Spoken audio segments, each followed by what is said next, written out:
Stars, workers, what happened when someone recognized you in public? Story 1. When I was 18, some girls, who I knew had found it from their jokes/laughing about my private Instagram, presumably reported me to college well-being staff. I was sat in a law class one day when suddenly a woman came in and said in front of the whole class she wanted to have a little chat with my name. She took me into this private room and asked if anyone was pressuring or forcing me into it, and tried to warn me of the repercussions if any future employers found it. To be honest, it was more ensuring my safety, but at the time I felt so embarrassed and humiliated. It also got around as a rumor that I slept with people for money, etc. I just sold nudes and cammed. I couldn't wait to leave that college. Story 2. I make amateur porn and some people in my town have found it. I used to work at Subway and this one guy would giggle the whole time I did his order. I have never been secretive about what I do, so I always found it amusing. Had someone post where I worked with my porn and real name on an image board though, that sucked. I quit that job soon after. Felt fairly unsafe since we already got a lot of weirdos as it was located by the bars and stayed open until 3 a.m. In college, before I was officially doing porn, but being an exhibitionist on Tumblr, I posted a pic of me sucking off a FWB and that got passed around. It was hilarious because he thought girls were looking at it because of his amazing cock and not due to being gossipy bitches LMFAO. Had lots of people contact me to tell me there's pics of me online and I'm just lying, yeah. I put them there. Story 3. My mom's coworkers had a big 40th birthday party for their boss back in the late 80s. Hired me to bring the PA system and play some music. His wife hands me a cassette and says, "Play this when the stripper gets here." I'm standing there with my dad and we both kinda chuckled. Not long after that, I'm told the stripper is ready. I cue up the tape and she comes walking over to my dad and me and I say, "Hey Leanne." She was the singer for a band that used to do shows with my band all the time. I had no idea she had another job. She says, "Oh shit. I can't do this. I know these people." I told her don't worry, I'd step outside. Apparently she was a big hit. My dad thought that was the coolest thing ever. She later became Nina Wet, the porn star. Story 4. Male sex worker who lives in the gay village in Toronto. Honestly, this happens way more than you'd think. I have a lot of clients who live in the area and honestly, no one really cares that much. I mean, granted, it's not like I see someone and blare out, "Hey so-and-so. How is your butthole feeling after last night's fisting?" But most people either assume we're just friends or otherwise they don't really care what two adult people do in the privacy of our own rooms. Actually, about a week ago, one of my clients came up to me on the street while I was with my husband and congratulated us on our wedding. We talked a little bit about how stressful it is planning a wedding and how glad we were to be done with it, and we went our way. Good times, y'all. Story 5. I was recognized in a mall once, and it was unpleasant. They called my name out from afar, which startled me. Then the next thing I know, this person I've never seen in my life runs up to me, waving. He launches into this huge monologue about how big of a fan he is, how we have some friends in common, how much he supports people in my industry, then asks repeatedly if we can be friends on Facebook so we can chat. I was very clearly in a hurry when he first saw me. My shoe actually broke on my way to the mall, and I was rushing to get to a shoe store to grab a new pair, and he didn't ask if I had the time to talk/was down to chat with a fan for a bit. The whole conversation was clearly one-sided, and despite all his claims of being supportive of industry workers, it definitely felt like he cared more about what he wanted from me in that moment than anything else. I just kept turning the request down, thanked him for his support, and eventually said I have to go and walked away. If you ever see someone you're a fan of out in the wild, be mindful. If they're in an obvious rush, leave them be. If they are wearing headphones, leave them be. If you genuinely believe there is an opening, ask if they're down to chat and be okay with it if they say no. If they're down for a chat, talk with them, not at them, and don't ask for freebies. Story 6. I was a sex worker for around 2 years, mostly working independently and through word of mouth of previous clients. Because of the nature of how I conducted my work, many times roadside hooking, I was often approached by clients while I wasn't working at all times of the day if they saw me and would ask if I was soliciting, etc. If I was alone or with friends who were also sex workers, I would politely decline. Can't risk being too rude to potential income down the line, but I just had to blank them the odd time I was approached by clients when I was with friends who didn't know. Due to the fact I relied heavily upon word of mouth to establish working relationships with more highly paying clients with specific fetishes, etc., there was an element to which you gain a reputation in those small circles, so often there was an aspect to which clients knew me before I knew them too, which was excellent from a business perspective, but is not necessarily the safest for a sex worker, particularly working in the ways that I did. I haven't been in sex work for a few years now, but I occasionally see former clients while I'm in the city and they try to give me a knowing smile or something on those lines, but I usually just pretend I didn't notice. I don't get recognized as much these days as I have quite different hair, style, etc. from when I was in sex work, but it still happens now and then. Also, in response to the chatter about pseudonyms in the comments, most of us use them as a safety precaution and to allow ourselves some anonymity if we chose to leave sex work without the intention to return to it. Most of them are fairly similar to our own names, an example being one of my friends was called Jake and he went by Jamie when he was working. A handful chose ridiculous names, like one sex worker I know who went by the name Cinnamon, but they tend to not last long in this line of work, I find. Story 7.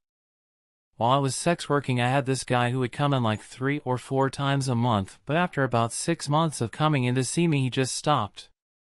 I had his number so he could know I was working, so I texted him to see if he was alright after about a month, and turns out he saw me at a wedding we both went to where he was a friend of the bride and I knew the groom. He said he felt bad seeing me anymore because I was real now or something.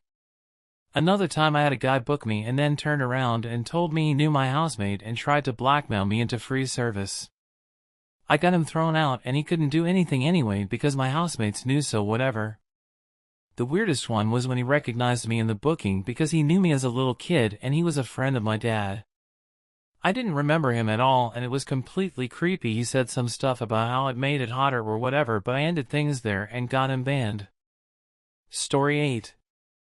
A group of guys and me hired a stripper/hooker for a Super Bowl party a while back. Many guys had their turn, if you know what I mean. Afterwards we sat around drinking, BSing with her, and she told us about a client of hers who fell in love with her and still pays her for dates couple times a week, but thinks she has stopped working for others and that they're exclusive. Fast forward about 3 weeks, my buddies and I hit the clubs. One dude we have known for years but we're not very close friends with tags along and says his girlfriend and some of her friends are going to meet us at the club. Cool. We get there and it's the same stripper/hooker. She recognized us and came over covertly and asked us not to tell her secret. We didn't, but had a great laugh about it. Poor bastard got his heart broken by that girl when he lost his job and the money dried up. Story 8. Girl I went to high school created an account the day she turned 18. She intended for everyone to find out, thinking it would be easy money made from the boys in the school. Within a couple weeks pretty much the whole school knew. Didn't go well for her. She got branded as a slut, and while what she was doing was not necessarily against the school's official rules, once parents found out they were demanding she be removed as they didn't want their kids in the same school as someone making porn. On top of that, I'm pretty sure she make hardly any money, as just 1 or 2 people actually made accounts and paid, and they just shared the pics with whoever asked. She stopped coming to school before any official decision was made by the school. I think the bullying was enough to keep her away, plus God only knows what kind of shit she got into with her parents. She missed all the exams and from what I can see on her social media is kind of just doing nothing with her life at the moment. Shame, as she was actually a good student and probably would have been successful after high school anyways. She was just too naive to see that her plan to make an easy buck was rife with potential negative outcomes. Story 9. I had to run some errands yesterday, so when I was done I headed back home. I saw this weird random 6-foot-tall man following me. For some context, I'm pretty small, something like 5 feet 3 inches, 110 pounds, but I had a really rough day, so I was feeling brave and more than ready to fight if needed. So, I'm like 100 meters away from where I live and this guy is still walking behind me.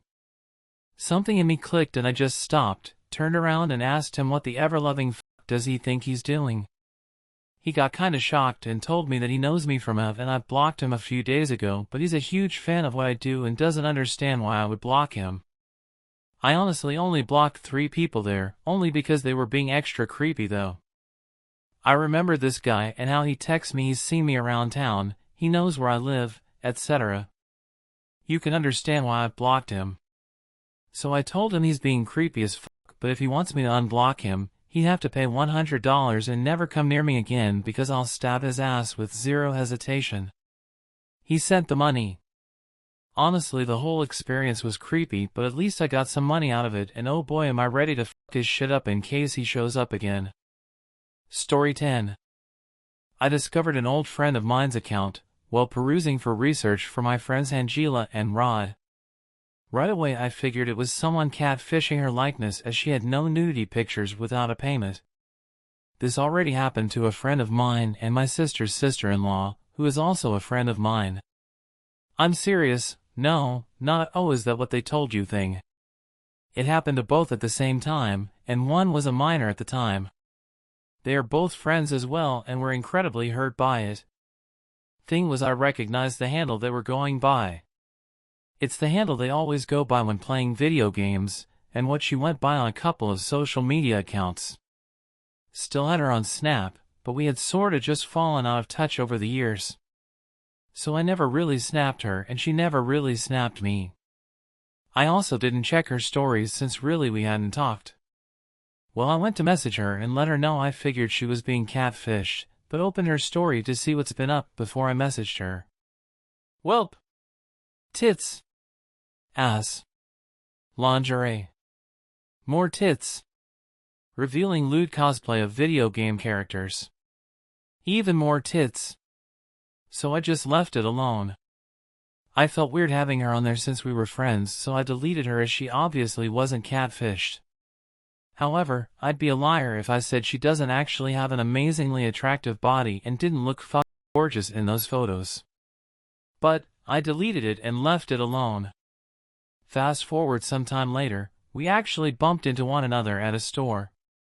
We chatted. She asked me what I was up to, work, if I was still in university. I asked her if she finished or was still going college.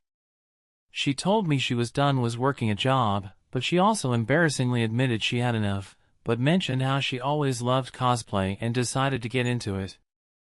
I laughed, told her that I actually knew, and about how I was going to message her about being catfished, then learned she hadn't been. I then told her flat out that I deleted her off Snap solely because I felt weird having a friend doing some of the NSFW stuff I'm into. But I genuinely told her I did think she looked absolutely stunning in the ones I had seen, and prefaced in an extremely genuine compliment way that she does have an exceptionally attractive body. I laughed. I said it was kinda weird I could say that, but I meant it as a genuine compliment. She laughed and thanked me. I promised her I'd never tell people what her handle is, but asked if I could tell people the story without any identifying info. Mainly it was because I have a friend who found out one of her friends also had an F. She laughed, said, "Oh, for sure, I'm totally telling my streaming friends and a couple of her laid-back family members who both know me and about her page." We hugged and went our separate ways. Haven't seen her since.